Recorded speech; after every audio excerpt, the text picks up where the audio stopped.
Nasruddin Muhammad Jama Abba Ramadani Mucaa biyya sarree hiikamaa jechuudha. Mana barnootaa biraa keessattis ijoollee barsiisaa ture. Maqaadhaan waan mana sadeetu barsiisaa ture. Akkaataa kanatti garuu gammadee beeku garaan kiyyaatti dhagamee jira. Maaliif yoo jenne takka ijoolleen baajii jalqabarraa kaasanii hanga xumuraatti guyyaas afaan sadeetiin jechuudha. Afaan sadeetiin dabarsuu isaanii akka iddootti dhagahamu taasisee jira. Ammas daa'imman yoo kana qofa mucaa biyya Ramadaa kan jedhamu kana bakka mana gadi jaalatu bakka jiraatti geeyyaana. Qarshii kuna nabbaa lafatti argu abbaa qarshii kuna gara lafaa fuudhin jee kan biyya irra gaayyu. Abbaa haqa namaa fuudhu naanti. Haqa namaa fuudhu naanti jechuun isaa achi waan baratee jechuudha. Ammas galtiin natti galtee malatmeedhaati bakka ijoollee hedduu nama sochamu. Nama haadhatee maatee waliin ta'u yoo arge mucaa biyya ni boo'ee itti dhagee akkamitti kana jedhamaa ta'e. Maaliif barnoota osoo ta'in akaadaamikaalii qofa osoo ta'in ingiliffas arabanyaa qofaas osoo ta'in naamusni mana kana baratamaa jiru guddina ijoolleetii fi dagaagira sammuu isaanii keessatti waan gaarii jireenya. Kanaaf mana daa'immaa kana deeggarsa waraqaatiin isaa ta'u mana ijaaruufis haa ta'u nuti maatiin hanga danda'ametti fooyyeessinee gara kutaa 4-5 qabutti yoo taasisu hanga nama dhagahame kanaa ol ijoollee kana hiree isaanii ni bareediyee yaadeetti. Waan ammaan dura dabareessa. Adawwiin takkaas hin jirtu magaalaa. Adawwiin jirtu maali namni filannoo isaatiin mana barnootaa kan eeggeeffachuu mirga.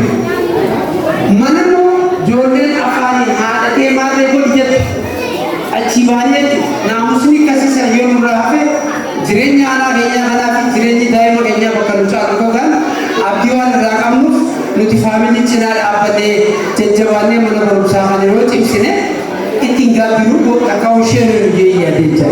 Ani kan mucaa yeroo duraatiif karaawwan yoo kute yoo duraan fiicharii geessu karaawwan yoo kute makiinaalee irraa miidiyyeetumaan nageenyi dhoggaasisa. Oduu namaatti dhaggeeffachuu dhiise garuu obbaa sabsabaatti dhaquus haa ta'u gaaffii barbaades gaafatee opiinii tarii deebisaa naannanii muuxannoo biyya meeqaa fiduu isaanii natti himan haalli bakka biraa dhageenya nan dhagamecha. Kanaaf amma isaan beeksisuu qofaa osoo ta'in haala ijoolleen asirra dhaabbattee daa'imni keenya afaan arabaatiin qaama rifeensarraa kaasanii egaa keessatti ogaa himan beekumsi amma anaan yoo hin ijaarre quraanallee kan buluu kan dhumaa qara hin beeku. Kanaaf ingiliffaanis waan biraatillee galaa sagantaa caalaa itti dabalanii haala biyyattiitti wajjin naamusa karaa shari'aa qofa osoo taane naamusa mootummaa kabajuutis olaantummaa rabbitti aanee mootummaa kabajamuu qabullee ijoolleen kun beekte osoo waan takkaa wajjin walitti hin buune osoo baajaajii wajjin walitti hin buune mana barnootaatii gabbarii alatti osoo rifeensa ijoollee waliin qabne ijoolleen teenyaatiif nagayaan naamusa barattee bakka girgiriin hin jirre bakka ijoolleen haadhaa fi abbaa gorsitu kataatuun abdii sirraa qabaa. Daarul Imaan immoo ijoollee imaanaas barsiisuu jira abdii qaba. Sagantaa kana caalaa bareechuudhaaf ammallee naamusaas goonee sagantaa isaanii haasawaa sasitti isaan sagantaa qabanii kan ibsan akka dhaggeeffatu waan isaan dubbatan akka dhageenyu yoo nuuf taatan sagantaanis dafee waan fakkiin haasawaa baleessaa haa ta'u badhaasa ijoollee barbaachisuutis haa ta'u asitti wal dhaggeeffatee bakka hin qabnutti ililchinee bakka takbirtaan barbaachisu takbirtaa goonee sagantaa kana dura naa bareechuu jira warra carraa naa kenneef baay'ee galatooma ulfaataan jira naa jiraan jira galatooma.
barsiisota hojjettootaa fi koree mana barnootaa hundeessanuu bakka guyyaa kana geessan jechuu barbaada. Itti aansee barattootaa fi barsiisotaa fi abbootii fi haawwan maatiidhaa bakka gammadanii jechuu barbaada. Guyyaan har'aa kun silaa isniina guyyaa hojiiti eebbaa fi dhufiinsi mana barnootaa silaa aladumaa fi sattiidhatti bara sababii manni barnootaas hedduun walirra dhufee galmaas tokkicha kana malee qabnu walirra dhufee sagantaa guraan guyyaa isniinaa duraa dhufee kanaas nuuf gochaa jechuun barbaada.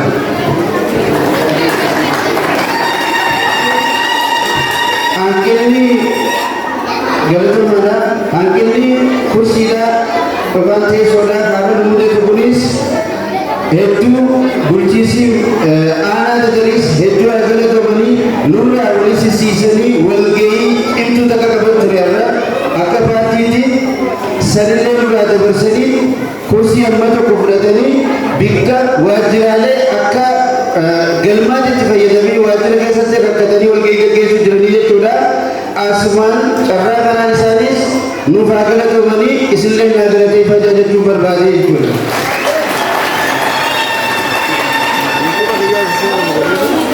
Manni barnoota daandii kunis kaayyoon isaa dura wanni eegale barattoota maarkii hin idaaneef maarkii idaanii dabarsin maarkii 0.1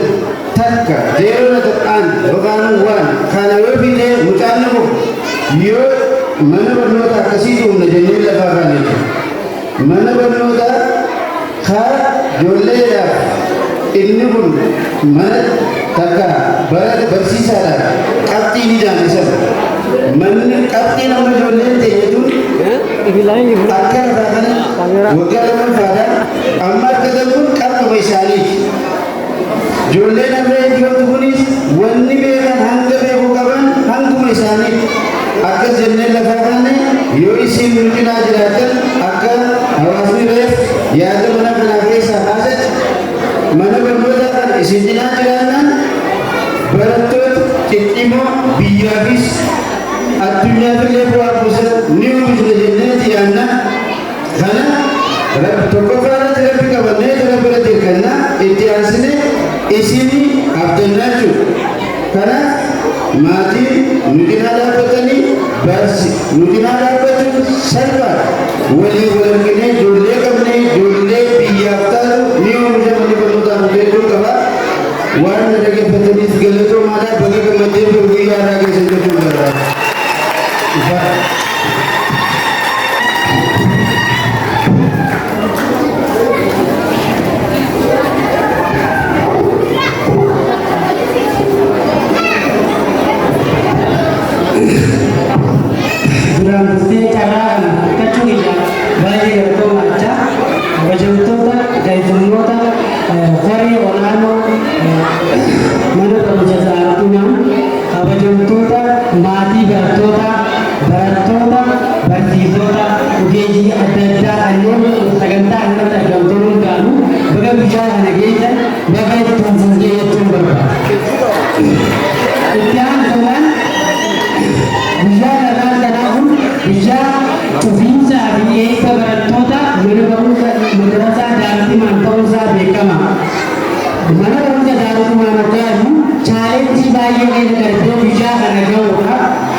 Manneen barnoota dhuunfaa fi mana barumsa kudhalamii keessaa manni barnoota bu'uura boruu tokko manni barnoota sadarkaa tokkoffaa 5 isaan kana keessa manni barnoota umurii xiqqaa qabu kan bu'aan baay'ee ifaa kan mul'ate tokko mana barnoota daa'imman jechuu barbaada.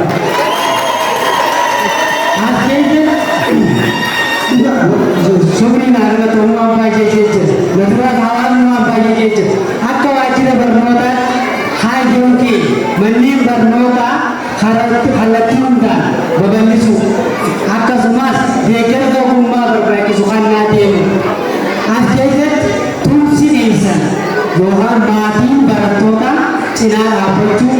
Ubiyin ada deker to berbagi suhu dan ina aper akar aper tenaga dia irgal bersumber.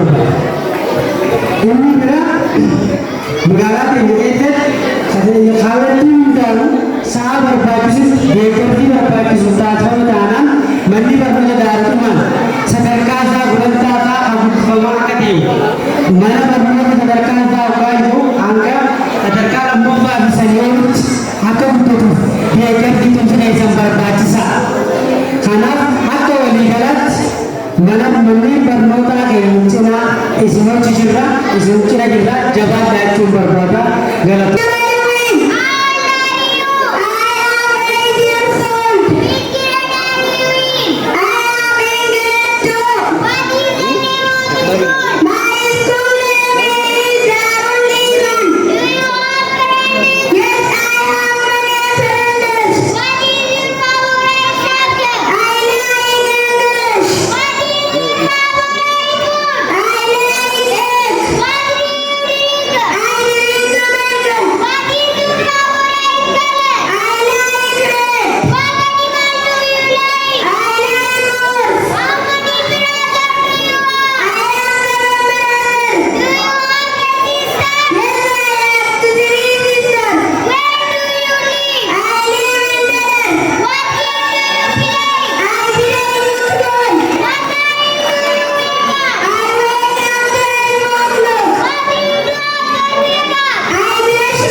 Hai. Kok jalan?